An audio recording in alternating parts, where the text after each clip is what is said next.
Hello everyone, so welcome back to the another video जिसमें आज हम डिस्कस करने वाले हैं आपके कुछ जो अकाउंटेंसी के 5 न्यूली एडिट टॉपिक है उसके ऊपर कुछ इंपॉर्टेंट एमसीक्यू। मैं आपको बता दूं ये आपका सेशन नंबर 4 है। 3 सेशन अभी तक हम कवर अप कर चुके हैं, 60 एमसीक्यू इसके ऊपर कवर अप कर चुके हैं।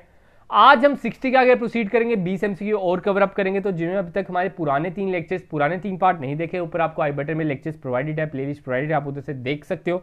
और साथ में मैं बता दूं हमारे एंड से आपका जो अकाउंटेंसी सेशन है 30 नंबर की जो आपकी सेशन है वो कंप्लीट है, पूरी A to Z कंप्लीट है। आपने सिर्फ और सिर्फ ऊपर आई बटन पे आपको प्लेलिस्ट प्रोवाइडेड है, आप उधर से आसानी से देखिए, नोट्स बनाइए और परखे। और साथ में आपको बता दूं जैसे कि मैंने आपको बताया था that we have started mock test series. 5 mock test आपको मिलेंगे 100 रुपीज में।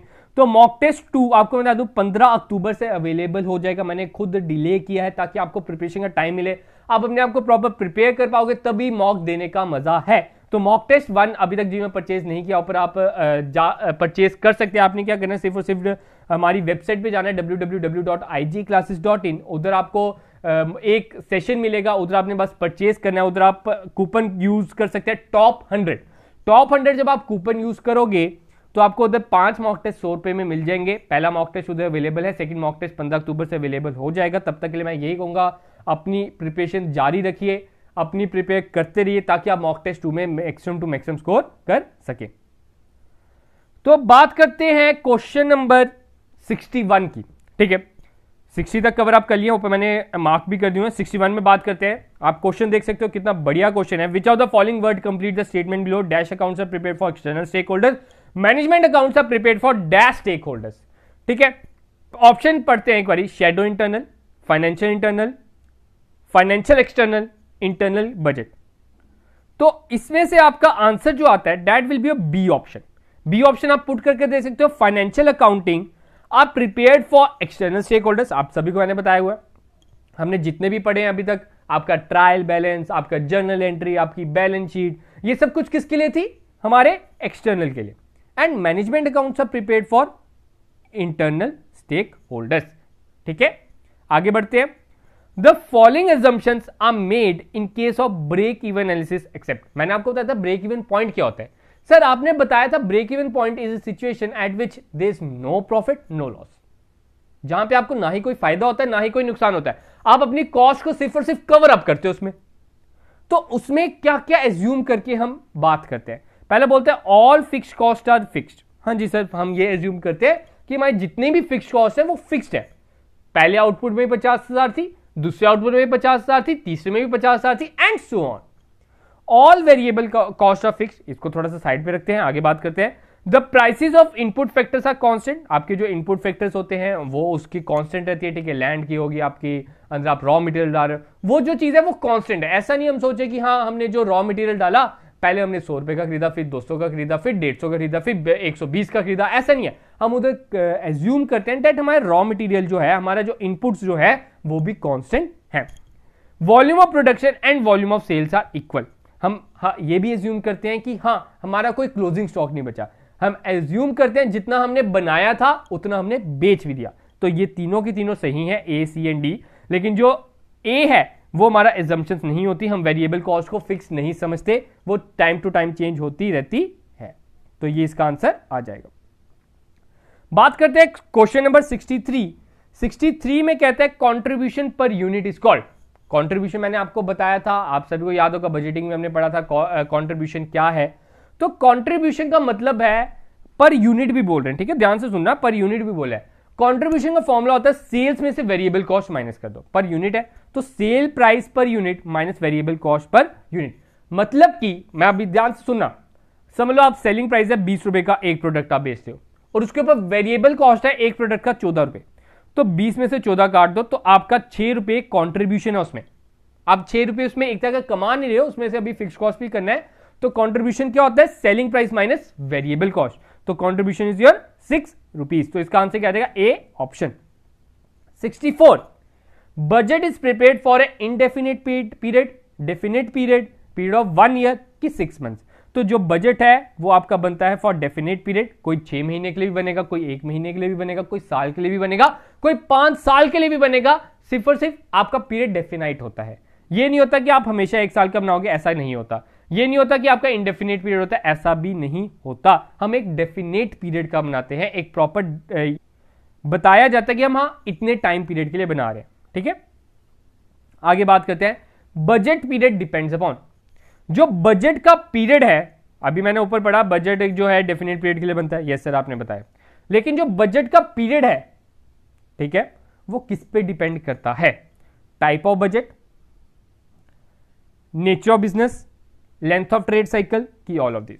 तो मैं बता दूं इसका आंसर आ जाएगा ऑल ऑफ दिस। जो आपका बजट का पीरियड रहेगा, आपने 1 साल रखना है, आपने 6 महीने रखने हैं, 1 महीना रखना है, वो आपका डिपेंड करता है कि आप बजट किस तरह के बना रहे हो। अब मैंने आपको लास्ट लेक्चर में, आपको याद होगा, मैंने आपको बताया था कुछ लॉन्ग टर्म बजट बताए थे।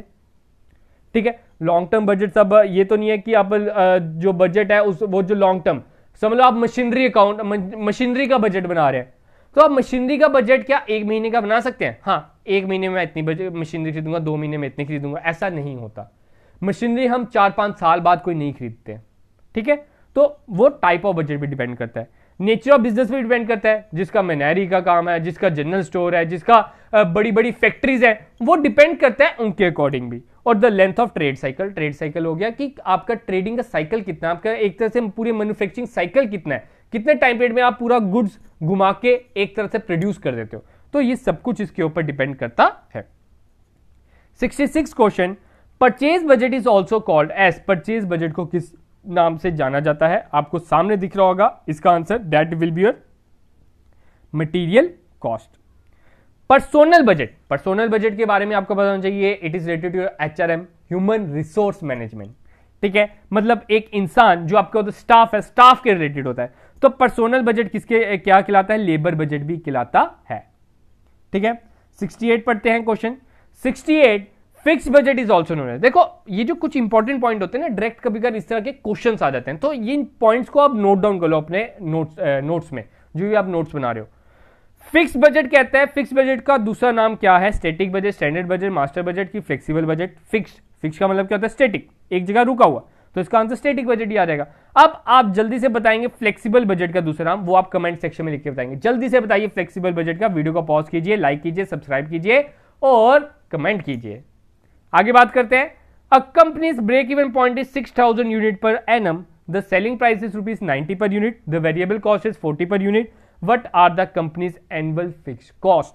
आप सभी को बता दूं, आप सभी को पता होगा कि ब्रेक इवन पॉइंट क्या है। Sir break even point is the situation at which there is no profit no loss, ना कोई फायदा ना कोई नुकसान। तो मैं पता करता हूं मुझे फायदा और नुकसान किस टाइम पे नहीं होना, तो 6000 इंटू 90 कर लो। ठीक है, 6000 पे हमारा क्या है? ब्रेक इवन पॉइंट है। जब मैं 6000 यूनिट बेचता हूं ना, तो मुझे ना ही कोई प्रॉफिट होता है ना ही कोई नुकसान होता है। मतलब कि मेरी सेल कितने की होगी 5,40,000। 5,40,000 की जब मैं सेल करूंगा, तब मेरा केस क्या होगा? No profit no loss. Variable cost कितनी होगी 6000 पे? 6000 इंटू 40 किया तो आपका हो गया 2,40,000। वेरिएबल कॉस्ट कितनी होगी? 2,40,000। तो 5,40,000 में से 2,40,000 काट, क्योंकि 5,40,000 पे हमें ना ही कोई प्रॉफिट होता है ना ही कोई नुकसान होता है। ठीक है, तो उसमें से वेरिएबल कॉस्ट तो हमारा 2,40,000 है, तो जो बाकी बच गया वो तो हमारा फिक्स कॉस्ट होगा, that will be your 3 lakh. ठीक है, 3 lakh will be your fixed cost. क्योंकि कॉस्ट कितनी तरह की होती है? 2 तरह की होती है, एक फिक्स्ड एक वेरिएबल। तो वेरिएबल कॉस्ट तो मैंने आपको बता दी, वेरिएबल कॉस्ट कितनी है? 2,40,000, तो 3 lakh is the right answer. इसका फिक्स कॉस्ट कितनी आ जाएगी? 3 लाख। आगे बात करते हैं the total cost of A product 10,000 sorry, profit is 25% on selling price. Profit is, हमने प्रॉफिट निकालना है। देखो मेन चीज क्या है, इधर बोलते हैं प्रॉफिट किस पे? Selling price.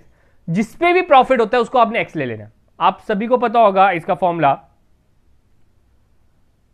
Cost of good sold is equal to sales minus GP. ये वाला फॉर्मूला तो हमने किया हुआ है। यस सर किया हुआ है। तो जो भी चीज बोलते हैं ना उसको एक्स ले लेना। ठीक है, सेल्स पे बोल रहा है तो सेल्स को हम एक्स ले लेते हैं। जीपी कितना है? 25% ऑफ एक्स, 25% ऑफ एक्स। और टोटल कॉस्ट कितनी है सर? 10,000। जिसके नीचे कुछ नहीं होता उसके नीचे क्या होता है सर? 1 होता है। 1 इंटू 100, डिनोमिनेटर सेम करना ना, इंटू 100। 100x में से 25x काटे तो कितने हो गए? 75x। कितने हो गए? 75x upon 100।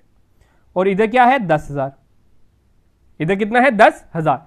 100 इधर क्या हो रहा है डिवाइड, उधर के मल्टीप्लाई, 75 हो रहा है इधर मल्टीप्लाई, उधर के डिवाइड। मतलब कि हमारी इक्वेशन बन जाती है 10,000 इंटू 100 डिवाइड बाई 75। जब हम ये करते हैं तो हमारी x की वैल्यू आएगी, x की वैल्यू हमारी आ जाएगी 13,333 रुपये, 13,333 रुपये। हमने ये x क्या था सर सेल्स थी, हमने क्या निकाला जीपी, तो 13,333 का आप 25% निकाल सकते हो, या 13,333 में से 10,000 आप काट सकते हो, दोनों से आंसर आ जाएगा, दैट विल बी योर 3333। तो हमारा जीपी कितना है 3333। Conversion cost include cost of converting dash into dash. जो आपकी कन्वर्जन कॉस्ट है, हमने पढ़ा हुआ एक क्वेश्चन हमने किया था, लेकिन वो थोड़ा थ्योरेटिकल टाइप था। तो जो कन्वर्जन कॉस्ट है वो उसका मतलब क्या है, उसका मतलब है जो आपका रॉ मटेरियल है उसको फिनिश गुड बनने में कितना टाइम लगता है, उसमें कितनी कॉस्ट लगती है, उसको हम बोलते हैं conversion cost. 72 in cinema hall composite cost unit is. ठीक है, सभी कॉस्ट को मिला के। अब समझ लो आपका सिनेमा हॉल है, ठीक है, जैसे कि एक पॉपकॉर्न की एड भी आती है, अगर सिनेमा मेरे पापा का होता तो पॉपकॉर्न की लाइन में ना लगना होता, जो भी था, ठीक है, एग्जैक्ट में वर्डिंग भी नहीं आ रही, तो वही समझ लो आपका सिनेमा हॉल है। तो कंपोजिट कॉस्ट यूनिट, ठीक है, कंपोजिट कॉस्ट यूनिट क्या है, अ सीट पर show, cost of screening, salary of staff की रेंट ऑफ सिनेमा हॉल। समझ लो आपका सिनेमा हॉल है, तो आप क्या आपका रोल रहेगा, कहां से आप पता करोगे, कैसे आप चार्ज करोगे टू नो योर प्रॉफिट। तो ये आपका आता है सीट पर शो, आप एक सीट का कितना रेट रखोगे। जैसे हम सिनेमा हॉल जाते हैं, हाँ इसका 250 है, इसका 220 है, इसका 180 है, ये सीट है, उन्होंने ये कॉस्ट निकाली होती है कि हाँ इस सीट पे 180 रुपए लेंगे तो हमारी कॉस्ट कवर अप हो जाएगी, तो ये आपके सीट पर शो कवर अप करता है। 73 क्वेश्चन की बात करते हैं, operating costing is suitable for. जो आपका ऑपरेटिंग कॉस्टिंग है वो किसके लिए सूटेबल है, job order business, contractor, sugar industry की सर्विस इंडस्ट्री, जितनी भी सर्विस इंडस्ट्रीज है उधर ये अवेलेबल रहता है operating cost. Which of the following is not considered for preparation of cost sheet. मैंने आपको कॉस्ट शीट बनाना सिखाया, वर्क कॉस्ट उसमें सीखा हमने, फैक्ट्री कॉस्ट निकाला, फिर उसके बाद सेल्स निकाली, कॉस्ट ऑफ सेल्स निकाली, और भी बहुत कुछ निकाला। तो कॉस्ट शीट में क्या क्या नहीं आएगा, इसमें सब कुछ आएगा, लेकिन सिर्फ और सिर्फ गुडविल रिटर्न ऑफ नहीं आता, तो इसका आंसर गुडविल रिटर्न ऑफ आ जाएगा। Long term budgets are prepared for 1 year, 1 to 3 years, 1 to 5 years, 5 to 10 years। तो जो आपका लॉन्ग टर्म बजट है वो 5 से 10 साल के लिए बनता है। The budget prepare to estimate expenditure to be incurred to sell the products and its distribution is. ठीक है, वो बजट जो आप बनाते हो, जो आपका पता करने के लिए to sell the product and distribution is known as selling and distribution overhead budget. ठीक है, 77 की बात करते हैं, the budget starts without any base. ठीक है, जिसमें कोई बेस नहीं होता, इसका नाम इसी आंसर में छुपा हुआ है, जीरो बेस बजटिंग। 78 ये मैंने आपको सारा सिखाया हुआ है, आपको बस लेक्चर देखना, उधर आपको पता चल जाएगा। If selling price is 25,000, profit is 5,000, then what is the percentage of profit. ये बच्चों वाला क्वेश्चन है, कॉस्ट आएगा था, ठीक है, COST। ठीक है, तो कह रहा है 25,000 आपकी सेलिंग प्राइस है, प्रॉफिट आपको आते हैं 5,000, तो कॉस्ट प्राइस कितनी हो जाएगी सर, कॉस्ट प्राइस हो जाएगी 20,000, 25 में से 5 काट लो। ये तो बेसिक सा क्वेश्चन है, छोटे बच्चे से ही पूछ लो तो वो बता सकता है। तो 20,000 आपकी कॉस्ट है, तो वो कहता है कितना प्रॉफिट होगा कॉस्ट पे, तो 5,000 अपॉन 20,000 इंटू 100, 1/4, 100 का 1/4 कितना हो जाएगा 25%, तो इसका आंसर क्या आ जाएगा 25%। 79 question, capital employed at the end of the year is 4,20,000, profit earn 40,000, average capital employed is. अब ध्यान से सुनना, एवरेज बोल रहा है, एवरेज कैपिटल इंप्लॉयड होता है capital eight beginning plus capital eight and divided by 2। Capital eight beginning plus capital at the end divided by 2, ये होता है average capital.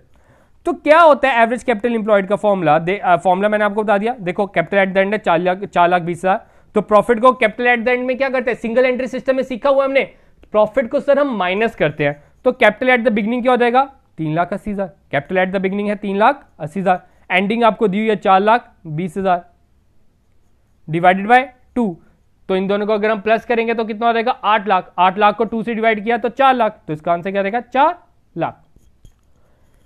Which among the following is not a power of RBI. ठीक है, RBI का नीचे दिए गए option में से कौन सा फंक्शन नहीं है, कौन सी पावर नहीं है उसके पास।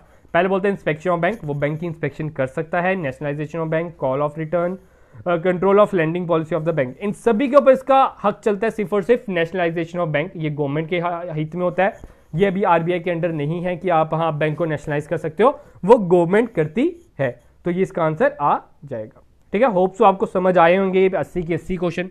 मेरे एंड से यही रहता है कि आपका एक भी कोई भी पॉइंट न छूटे, हर एक मार्क्स जरूरी है, क्योंकि 0.25 भी आपको आगे लेके जाएगा। 0.25 भी आपको सिलेक्शन के साथ साथ आपकी बेस्ट प्रेफरेंस देगा जब आपका रिजल्ट निकलेगा, आपको आपके आसपास की जगह देगा जब आपका रिजल्ट निकलेगा। तो मेरा ओर से यही कोशिश रहती है कि आपका हर एक मार्क्स, हर एक पॉइंट आप तक पहुंचे, आपको क्लियर होए, आपके मार्क्स कहीं नहीं जाए। तो उसके लिए भी आपको क्या करना पड़ेगा, इस चैनल को आगे बढ़ाना होगा, आपको आगे शेयर करना होगा, आपने कमेंट करना होगा कि हाँ आपने कितना स्कोर किया, आपको कितने क्वेश्चन में डाउट था, कितने क्वेश्चन समझ आए, कितने क्वेश्चन में कोई भी आशंका आप उसे कमेंट सेक्शन में पूछ सकते हो। मैं कोशिश करूंगा उसको दूर करने की, या आप हमें इंस्टाग्राम पे मैसेज कर सकते हो, नाम है आईजी क्लासेस। तो आज का अपना लेक्चर इतना ही रखते हैं, तो मिलते हैं कल अपने नए लेक्चर के साथ। कोशिश करूंगा इसके ऊपर एक और सेशन लेके आऊं ताकि हमारे 100 एमसीक्यू इसके ऊपर कवर अप हो जाए, और इसके ऊपर जितने भी 8 से 10 एमसीक्यू आए आप आसानी से टिक करके आओ, आसानी से क्लिक करके आओ, आसानी से इसे कवर अप कर सको। तो गाइस आज के इतना ही, तो मिलते हैं कल अपने नए लेक्चर के साथ।